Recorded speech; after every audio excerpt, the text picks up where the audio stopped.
trade agreement. Resuming debate, reprise de débat. The honourable member for Cowichan-Malahat-Langford. Thank you, Madam Speaker. It's an honour today to stand in the House and continue debate on the Opposition Day motion brought in by the Conservative Party on the Trans-Pacific Partnership and whether Canada should be engaging in it, whether we need to sign the agreement early, and so on and so forth. Now, we know when the Conservatives were in government, they did hold highly secretive consultations that were hidden for the most part from the eyes of Canadians. And these consultations, while they included many people from the corporate world, did exclude labour groups, environmental groups, and other members of civil society, the very same people whom this TPP is going to have a profound impact on it.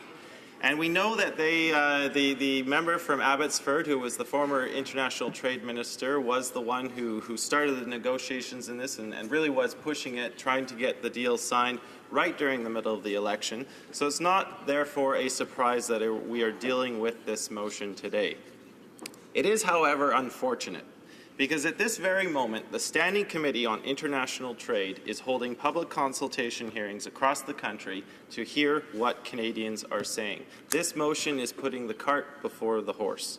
The committee is in Windsor today listening to how the deal would negatively impact jobs in southwestern Ontario. And earlier this week, the committee was in Montreal, where it met with 19 witnesses, 19 of whom were opposed to the TPP. Now, Section B of this motion says, and I quote, "The Trans-Pacific Partnership is the best opportunity to strengthen the multilateral trading system and develop rules that protect Canada's economic interests." Now, that last sentence is the one I take issue with, protecting Canada's economic interests, because I think we on this side of the House have a differing opinion on that. Because the real fact of this matter, Madam Speaker, is that this deal is estimated to cost about 60,000 Canadian jobs, and it will give more rights to corporations through investor-state clauses. Now, I know this will shock some of my Conservative colleagues in the House, but we in the NDP are in favour of trade deals, just not the ones that Conservatives and Liberals sign. We are in favour of fair trade, not free trade, and not in deals that are created just as corporate rights deals. 97% of exports, as my friend from Vancouver Kingsway mentioned, 97% of Canadian exports that go to TPP countries are already tariff-free anyways, so it gives rise to the question on why the Conservatives are insisting on this motion today. I want to talk a little bit about human rights, Madam Speaker, because much has been made about some of the countries that these deals have been signed with. This deal is going to link us with countries that have known poor labour rights records like Brunei, Vietnam, and Malaysia. Signing deals like this with countries with those kinds of records gives them a legitimacy that they should not have. And it's been done in the past. The Conservatives did it before with examples like Honduras, which has a terrible human rights record, but not a very large economy. But the Conservatives signed the free trade deal anyways. There's also Colombia, which has a shocking record on labor, organized labor, of using militias and paid groups to brutally suppress any form of demonstration that goes against the corporate mantra that that country operates by. I mean, we have seen examples of it, and there have been examples of Canadian companies being complicit down in South American companies in fomenting that kind of organization against labor. I don't think, Madam Speaker, that we can just legitimize these countries in the name of giving corporations more power. Some of the issues that have been brought to me from my constituents make it very clear that I cannot, as a Member of Parliament for Cowichan-Malahat-Langford, speak favourably about a trade deal that would be so destructive to working people. I want to speak a little bit about the Investor-State Dispute Resolution Settlement. The Investor-State Dispute Settlement allows corporations to sue governments in secretive tribunals, and they will tie the hands of governments that try to improve healthcare or environmental laws. Governments trying to protect the environment or the health of Canadians are simply doing the job that they were sent there to do by their constituents. And These have been brought down by global trade rules, and they've allowed corporations to sue based on the complaints that they will lose profit. You know, I remember one particular example when the Green Energy Plan of Ontario, and it was designed to create local jobs by moving to a greener future. There was one example where the government of Ontario tried to source local solar panels and try and create an economy while at the same time moving to alternative energy. I think that's a noble pursuit that any government in Canada should be going to. But they were smacked down by the World Trade Organization because the government of Ontario was found to be discriminating against foreign suppliers. So is that really the kind of deal we want, where local Canadian technology companies are being smacked down just because local citizens, through their elected representatives, want to support local industry? Is that really the kind of deal we want? Well, I don't think so, Madam Speaker. My province of British Columbia was sued in 1998 over their water protection legislation by that Sunbelt Water Incorporated felt harmed their profits. The TPP would also lock in intellectual property policies like patent term extensions, which were recently set by the Conservatives. This will ensure that Canada continues to have one of the highest per capita drug costs in the OECD. And that's something that flies in the face of us trying to get a national pharmacare plan up and running. Raw logs is an explosive issue in my riding. Under the current provincial laws, export of raw logs require an exemption license from the BC government. And although the BC government hasn't been very good at doing that, one example shows that in 1997 we were exporting 200,000 cubic meters of raw logs. Nowadays it's 5.5 million cubic meters. And with the TPP, we've already heard that Japan wants to ease the restrictions on raw log exports so that they get the raw product, they get to make it into something and perhaps sell the finished product back to us.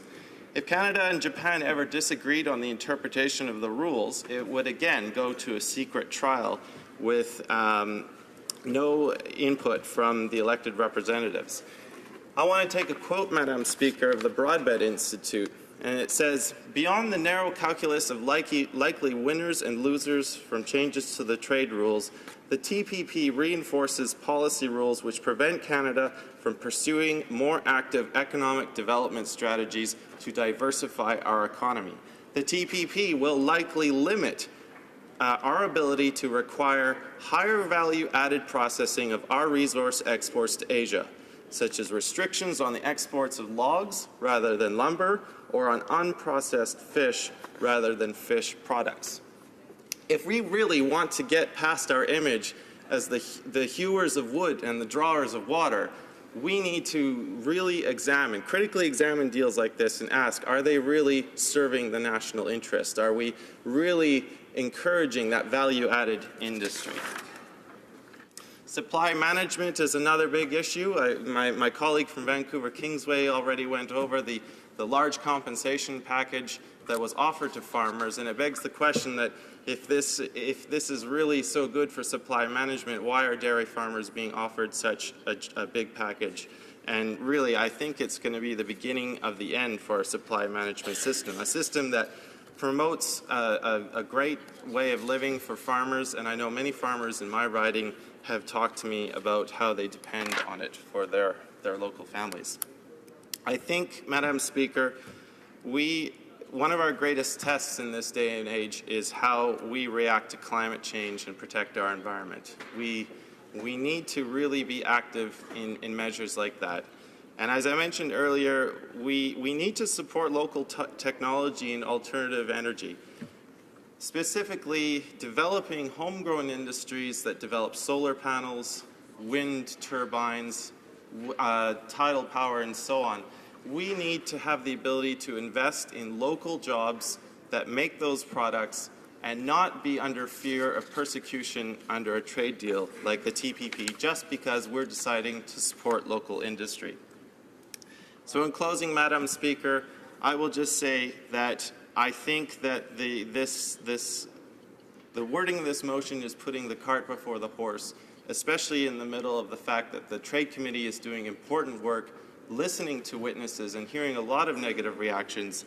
And I am proud to stand with the New Democratic Caucus that we believe in fair trade and not just free trade, and I hope all honourable colleagues will stand with me on that note. Comments, questions et commentaires. The honourable member for Winnipeg Centre. Thank you, Madam Speaker. I really enjoyed the members' discussion about the ideas of human rights. For instance, the OECD and other organizations have identified a lack of demand as being the central problem facing our economy. And in simple terms, a lack of demand means that ordinary citizens like my constituents in Winnipeg Centre and elsewhere across the country do not have money to spend. They are saddled with record personal debt. Their wages are stagnant. They need steady jobs. They need decent wages. And what the OECD has said is what is required most is to put money into the hands of people, the people who need it the most, to create jobs through infrastructure. And I think there are far greater threats to our global economy and to the Canadian economy that cannot be solved by simply rushing to sign an artificial deadline with a trade deal. And I was wondering what the other member thinks about that artificial deadline. Member for Cowichan-Malahat-Langford. Thank you, Madam Speaker. I agree with my colleague across the aisle on putting this artificial deadline in place. The fact of the matter is that all 12 countries, their legislatures now have 2 years in which to consider this, and to suddenly say that June 29th is when the government must declare its support for this, well, it's simply an arbitrary number. And it does not matter if it's going to be the Three Amigos Summit, but I agree with him on the local infrastructure. And I'm just worried that when local governments are putting out tenders for procurement and stuff, trade deals like this will interrupt their abilities to support local companies. And I agree with him that international trade is not the most pressing issue of our time. I think we need to look at examples like his community and communities across Canada, identify the great amount of income equality that exists in Canada, and take some firm actions to address it. Thank you. Questions and comments, questions et commentaires. The honourable member for Durham. Thank you, Madam Speaker, and I'd like to thank the member for sharing his thoughts on trade here with this House today. And I'm going to follow up on my questions that I gave to his colleague from Vancouver Kingsway earlier, in that I think over the last 2 generations, really, the New Democratic Party has missed the boat on trade and has allowed themselves to be stuck in an ideology that doesn't actually support their members. I refer them to the Auto Pact in 1965, which the NDP opposed, but actually benefited and built the Canadian auto industry we enjoy today, including in Windsor, including in Oshawa. Had we taken their position then, we would not have had the jobs and production when tariffs were reduced, because the supply chain had gone from being just based in one country to being North American. Now that supply chain, particularly for parts, is global.